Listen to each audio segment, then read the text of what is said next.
Halo anak-anak, Assalamualaikum. Semoga hari ini semua dalam keadaan sehat ya.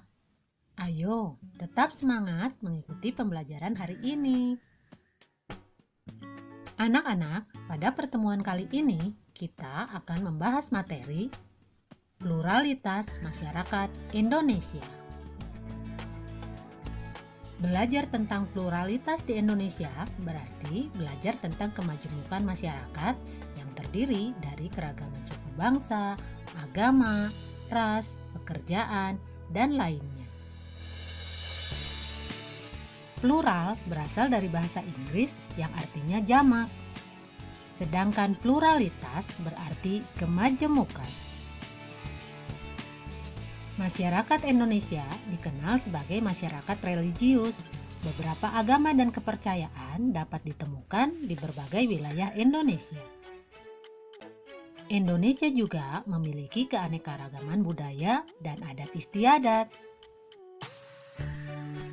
Kondisi geografis dan sosial Indonesia juga mempengaruhi berbagai kegiatan ekonomi masyarakat. Karena itu, kita dapat menemukan berbagai pekerjaan masyarakat Indonesia di berbagai tempat. Selain istilah pluralitas, kita juga menemukan istilah lain yang berhubungan dengan keragaman, yaitu multikultural.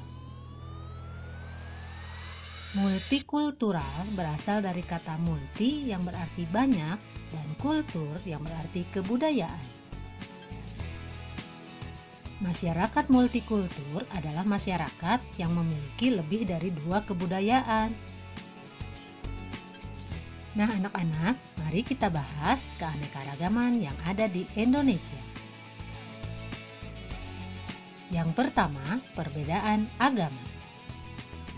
Terdapat beberapa agama dan banyak aliran kepercayaan yang diakui di Indonesia, sehingga menjadi hal yang lumrah jika melihat upacara sembahyang yang berbeda-beda.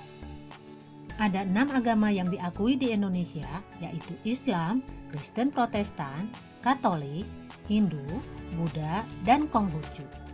Yang pertama, agama Islam.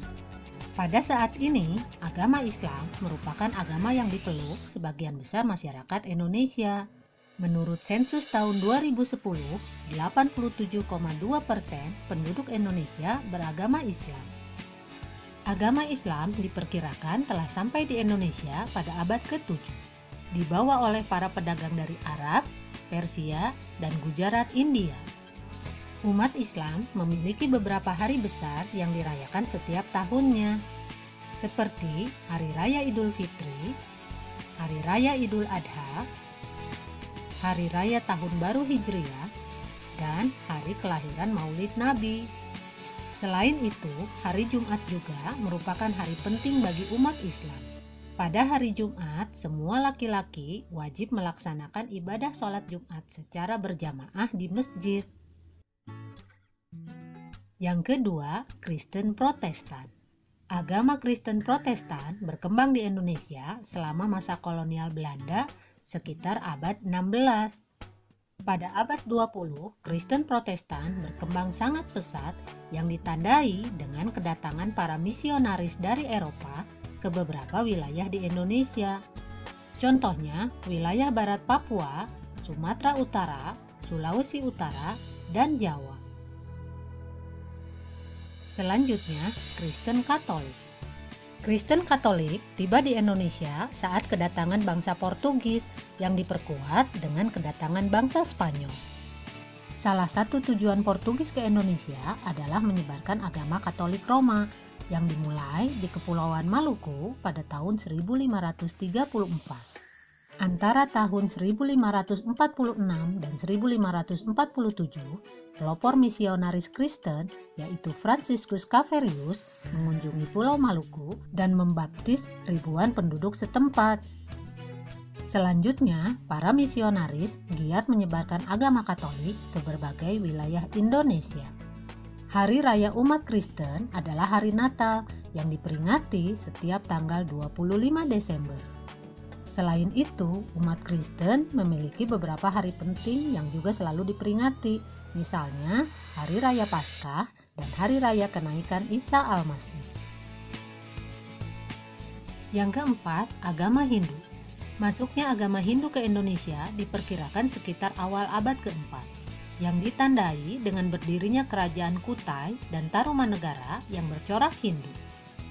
Beberapa upacara keagamaan pada hari-hari penting agama Hindu, misalnya Hari Raya Galungan, Hari Raya Nyepi, dan Hari Saraswati. Agama Hindu kaya akan berbagai upacara atau tradisi keagamaan. Yang kelima, agama Buddha. Perkembangan agama Buddha diperkirakan terjadi bersamaan dengan perkembangan agama Hindu. Kerajaan Sriwijaya di Sumatera merupakan salah satu pusat studi agama Buddha di Asia Tenggara. Upacara keagamaan yang kita kenal misalnya Hari Raya Waisak. Waisak dirayakan pada bulan Mei pada waktu terang bulan untuk memperingati 3 peristiwa penting. Pertama, lahirnya Pangeran Siddhartha. Yang kedua, Pangeran Siddhartha mencapai penerangan agung dan menjadi Buddha. Dan yang ketiga, wafatnya Buddha Gautama. Dan yang terakhir, agama Konghucu. Kehadiran agama Konghucu di Indonesia telah berlangsung berabad-abad lamanya. Kita dapat menemukan kelenteng yang biasa digunakan sebagai tempat ibadah umat Konghucu di berbagai wilayah Indonesia. Umat Konghucu banyak memiliki hari penting, tetapi hari raya yang terkenal dan telah menjadi hari libur nasional di Indonesia adalah Hari Raya Imlek. Setelah perbedaan agama, selanjutnya ada perbedaan budaya. Apakah yang dimaksud dengan budaya dan kebudayaan? Menurut Kunchara Ningrat, budaya merupakan sebuah sistem gagasan dan rasa, sebuah tindakan serta karya yang dihasilkan oleh manusia di dalam kehidupan bermasyarakat. Faktor-faktor yang mempengaruhi perbedaan budaya masyarakat Indonesia yaitu perbedaan lokasi dan perbedaan agama atau keyakinan. Perbedaan budaya dapat dikenali melalui bentuk-bentuk pakaian tradisional, tarian daerah, rumah adat, dan lain-lain. Nah anak-anak, setelah kita membahas perbedaan agama dan budaya, mari kita lanjutkan membahas perbedaan suku bangsa. Bangsa Indonesia memiliki lebih dari 300 kelompok etnik atau suku bangsa. Kelompok suku bangsa terbesar di Indonesia yaitu suku Jawa, Sunda, Melayu, dan Madura. Berbagai suku bangsa di Indonesia hidup berdampingan dan bekerja sama untuk membangun bangsa dan negara. Anak-anak, setelah kalian mempelajari berbagai perbedaan masyarakat di Indonesia, tentu kalian dapat menyimpulkan bahwa perbedaan tidak dapat dihindari. Perbedaan tersebut tentu harus dikelola dengan baik agar bermanfaat bagi bangsa dan negara. Nah anak-anak, sampai di sini dulu pembahasan materi kali ini. Berjumpa lagi pada pembahasan materi selanjutnya. Wassalamualaikum warahmatullahi wabarakatuh.